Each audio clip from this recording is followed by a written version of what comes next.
my name is Yulia, and I'm with the Feldenkrais Guild of North America Communications team. And I'd love to introduce to you Raz Ori. He's a really well-known Feldenkrais trainer and practitioner based in Tel Aviv, Israel. And he's been teaching all over the world. And he's also been teaching several series on eyes. And that's why I would love to ask him some questions about vision and Feldenkrais method. Welcome. Hi, Yulia. Thank you. Hi. Well, first question first is, why are eyes so important in working with clients in Feldenkrais method?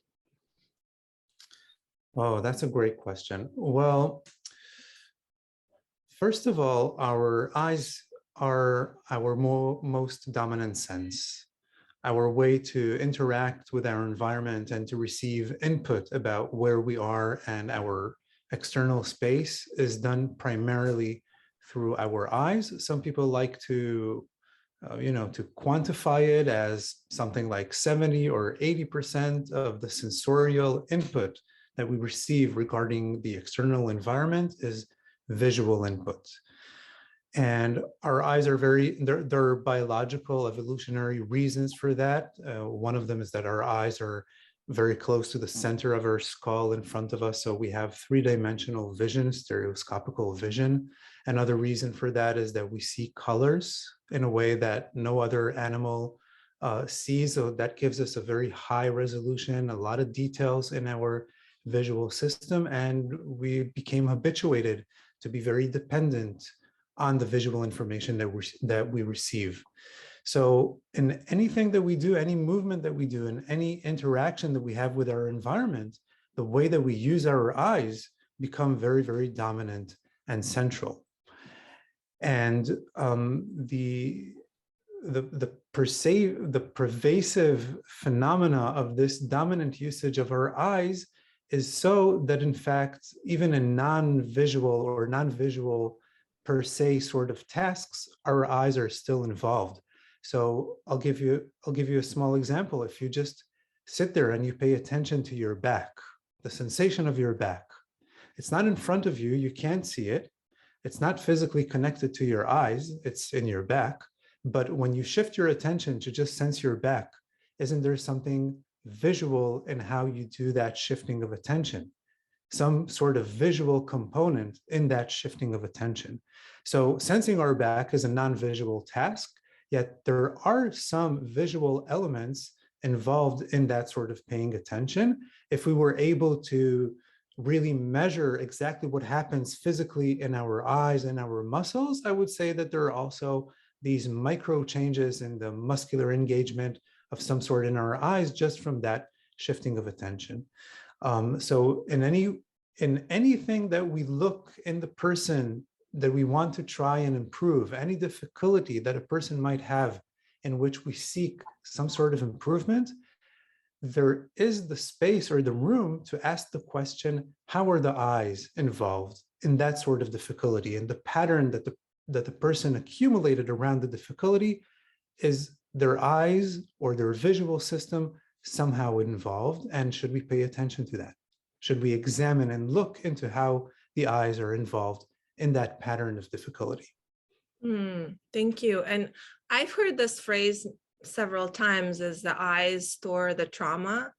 And have you, do you see that in your clients, and that if you work with the eyes, there's an immediate effect on them? Well, first of all, I see it in myself. When my mood is more lifted, when I'm easier, gentler with myself, more compassionate with myself, the way that my eyes are engaged, looking towards my environment, engaged with the outside world, is very different than when I'm feeling down, low, heavy, judgmental, unsatisfied with myself, blaming, and so on. And the other way around, I notice with myself that if I want to shift something in my mood, I might be able to tap into that ability of shifting the mood from the engagement of the eyes prior to actually changing the mood itself. And we know that every emotional state has a bodily expression, in the tonic engagement of our musculature, and the way that we carry ourselves, in our gait pattern, and also in how we use our eyes, also how we engage with the environment through using our eyes.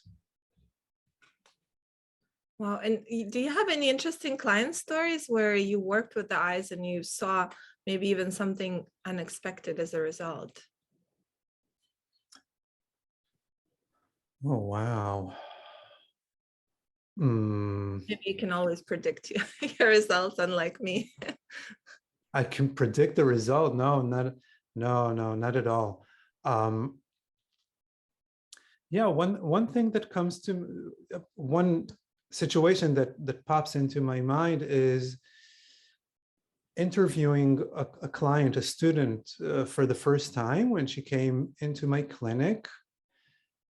And she was telling me about the trouble that she was having. We don't need to go into the specifics of the troubles that she was having. And I noticed that she was sitting with her legs to one side, and her body and her head were directed towards that side, but I was in front of her. So her eyes, in relation, if I was to align my eyes with my head, I would be looking here. But if I'm looking towards somebody that's in front of me, my eyes need to be shifted to the left. And I was examining her body language as she was talking, as we were interacting and dialoguing. And I wanted to see if this was, an arbitrary organization. Does she go to the left? Will she shift her sitting position at one point? And nothing. She just kept sitting in this way, her whole body oriented a little bit to the right, while her gaze was directed towards me. So then, as we discussed more and more of her issues, at one point, I mentioned this to her, or I was telling her something about what I was seeing. And of course, it was context related to what she was describing. It wasn't like I was imposing my observation on her, telling her that she's doing this and that in a good or a bad way. It was completely congruent with her story. And then we examined the opposite option. We tried together to examine if she can actually sit turned to the left and look straight ahead towards me, just as I'm doing now. She was completely unable to organize herself in that way. It was just impossible for her system to recalibrate in that turned position. And this gave us a lot of information in relation to the other difficulties and to the other problems that she was having. And it might have been that if we were to examine her other difficulties only from let's say a pure skeletal, musculoskeletal point of view, the way her pelvis is shifted, if there's some twist in her spine, is she contracting one side of the back more than the other, we might have not really created a very dramatic or significant shift. But from being able to see how her entire system is involved, her entire system in the sense that it's not just these contractions in the back and some restrictions and spasms here and there that create some sort of difficulty, but it's actually her entire organization and how she relates to her external environment, because this is relating to your external environment in a very, very particular way. And if you can't switch it to the other side, it means that you're completely fixated or biased or patterned to looking straight forward, to interacting with your environment in a very particular way. So this gave us an opening, a gate to understanding a lot about the inner dynamics of what she was dealing with. Wow. That's so impressive. I know there's, different ways of working with the eyes, and we have in Feldenkrais method, we have the whole series of awareness through movement lessons that focus on child development and, how babies reach for things and the eyes direct our movement. Do you have favorite lessons or favorite approaches in working with the eyes? Oh, wow. That's a great question. Well, one of the most fundamental approaches that I use, and even though it's very fundamental, it is quite complex, is being able to see the line of the horizon, being able to sense visually or kinesthetically. Sensing kinesthetically means that if I close my eyes, I can feel where my eyes are. And does it feel as if they're gazing towards the horizon, or are they still fixated here forward in front of me on the little screen? So this visual kinesthetic ability to have the eyes float on the line of the horizon and being able to then being able to then visually or mentally see the line of the horizon, but also move and scan the line, even with the eyes closed, move and scan the line of the horizon with fluidity, is a very, very fundamental approach, because first, it's in a way the antidote to modern living, in which we constantly use our eyes to see things that are close in front of us. Computer screens, even if you're in your apartment, your eyes never return to that engagement of looking towards the horizon. And then it can really expose to oneself, if you just, a lot of people would feel this if they just sit quietly with their eyes closed and they try to imagine the line of the horizon in front of them going to the right and to the left. A lot of people would easily feel differences, that they can visually see the line of the horizon only to one side and not to the other, that it's thicker or brighter to one side or not the other, that they can feel that it's one eye that's looking towards that line and not both eyes, or that the line is curved towards one side. So it really exposes a lot about the habitual organization of the eyes. And as you mentioned, child development, babies do not start by looking towards the line of the horizon. They start by sensing the proximity of their hands to their mouth and to their face, and to seeing their fingers and their thumbs. So vision actually starts gradually from near vision towards far vision. So another approach is working with being able to track the thumb, or one part of your hand, coming towards you and away from you, usually with one eye closed. So covering one eye and working or exercising, even though you're looking for the non-effort, the exercising in a non-effortful way, being able to track your thumb coming towards and away from you. And that also can really expose a lot about our habits of near and far vision. So this tracking of the thumb, is it tapping into that deep development that you did as a baby, or is it, what's the kind of the basis for this, for effectiveness of this? Oh, so first, it is more what we're habituated to. So all of the beautiful things that I can say about how developing that kinesthetic ability to see the line of the horizon is, it's not, for most people, it's not the default way to use their eyes, because we're habituated to using our eyes for close vision. So first, it's like tapping into what we are already used to doing, or what we know how to do. But then when I do it, or when I introduce this idea of tracking the thumb, it's always with the eyes, or usually with the eyes closed and covering one eye. So I shift the engagement of my visual system from using both eyes, which is usually what it does all the time, to what is called monocular vision, to using only one eye. So it's actually really, it diminishes the workload for the brain and for the visual systems, because with my eyes open, my brain has to constantly merge two images from both eyes, because I receive an image from my right eye and my left eye, but I merge it in the brain to create one image.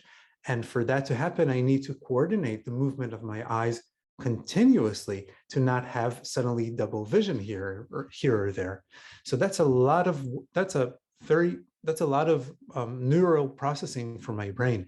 If I cover one eye, even if I don't see anything and my eyes are closed, but just covering one eye, it gives that message to the brain that, oh, you don't have to coordinate those two eyes. You can stop all that merging of two images, coordinating those two eyes. You can inhibit all that work just for a moment and just have one eye interacting with the environment. So that combination of tapping into what we already know how to do, close vision, but then to do it in a very non-habitual way, because we usually don't look at our screen like this, right? Or read a book like this, unless you're blind in one eye, unless, or for some reason, one eye is very, very weak and your brain inhibits that image. So there is a percentage of people that are using monocular vision. But even for them, covering the good eye and trying to recreate the sensation that the weaker eye or the non-seeing eye becomes the dominant eye, becomes the eye that tracks the thumb, can be a very, very significant experience. So I know for a lot of people, it's a concern, the declining vision, with age, and the use of computers and, iPads and such. Do you think the future is bright if we use Feldenkrais method and we can maintain our eyesight? Is there hope? Yeah, absolutely. So one of the interesting things about what we do in the Feldenkrais method and with Feldenkrais lesson, and especially the ones concerning the eyes, is that the antidote doesn't need to be with the same amount of time and exposure as the conditions that created the problem. So it's not like, oh, I've been sitting in front of a computer for the past 40 years. There's no way I can cure the fatigue or the strain in my eyes. I need now another 40 years without a computer, sitting on a hill looking towards the horizon. That's not completely true. Sometimes, or many times, even a few minutes a day, doing the right thing or using the antidote sort of exercise in an intelligent way can really, really remediate a lot of the difficulties that people have accumulated. And they're wonderful, simple exercises that one can do even in front of the computer, even at home. You don't need special conditions. You don't need, I don't know, a light-proof sort of room or a gadget or a mechanical or an electronic device. It's enough that you use your hands and your intelligence, and you can do wonderful things to help yourself. Wow, that's great. Any parting advice for those who are watching us right now? Okay. Well, apart from the general recommendation that I highly recommend that you seek a Feldenkrais practitioner or you try Feldenkrais lessons in groups or in individual form, concerning the eyes, really one of the simplest things is, even in your chair, you have to, of course, to make sure that you're sitting comfortably and that you can sit in such a way that your eyes are oriented towards the horizon and not downwards towards the keyboard or the desk, but the eyes are oriented towards the horizon, closing your eyes and just trying to imagine that there are no walls around you. And far, far away beyond those walls, there is the line of the horizon. You can imagine that it's the sky touching the sea. You can imagine that it's the line of the field with the sky, and just trying to imagine that line going to the right and to the left, and then gradually trying to follow or scan that line by gently turning your eyes and your head until gradually, if you do it bit by bit, eventually you will be able to see and feel the line of the horizon 360 degrees around you, like a very big ring encircling you. That, for me and from my experience with other, is really, really therapeutic for the eyes, therapeutic for the entire nervous system, because it brings your entire nervous system into a different state of being engaged with your external environment. Yeah, if there's one exercise that I would take with me to the stranded island, it would be looking towards the line of the horizon. Wow, that's great. Thank you so much, Raz. It was a pleasure. Great, thank you.